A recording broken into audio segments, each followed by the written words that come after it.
Any child under 3 can travel unrestrained in the back of a taxi or a minicab.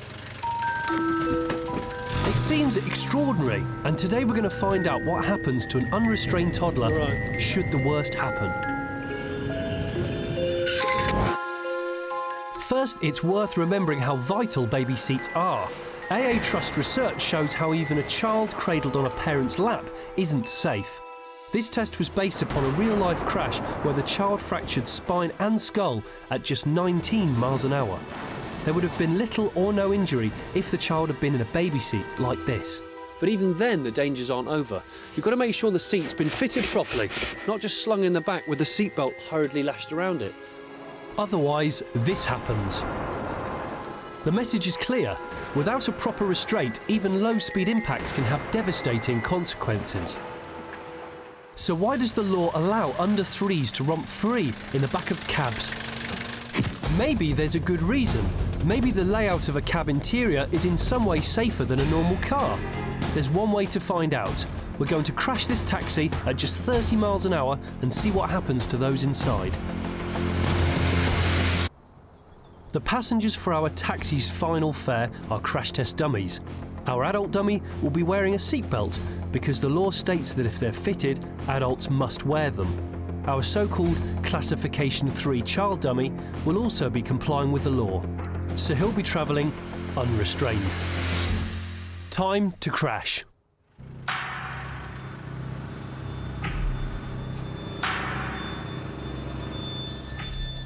OK, here it goes.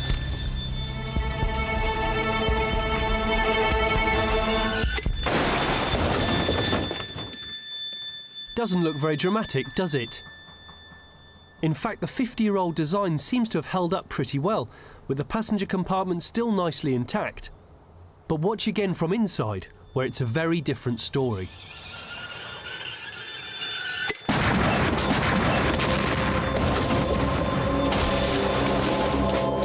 It's horrific. The sensors on our 18-kilo toddler showed that it left the seat at 30 miles an hour, exactly the same speed the taxi was travelling. It spears the toughened glass partition head-on, which exerts a massive deceleration on the child, a startling 79 G at its peak.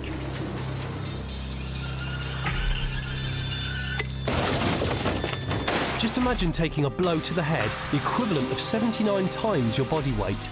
A force of this magnitude would cause certain skull fractures and probably death.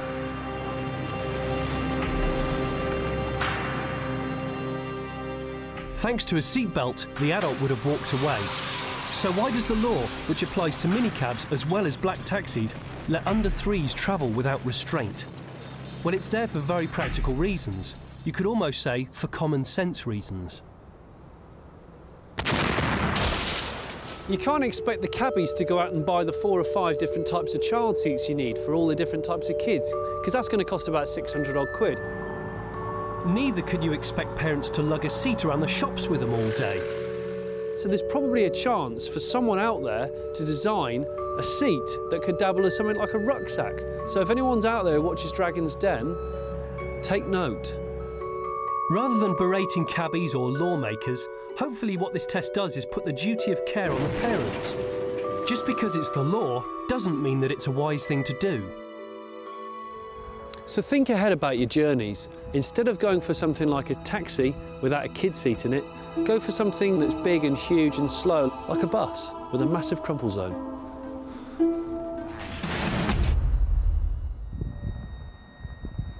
Here we go, here we go, here we go.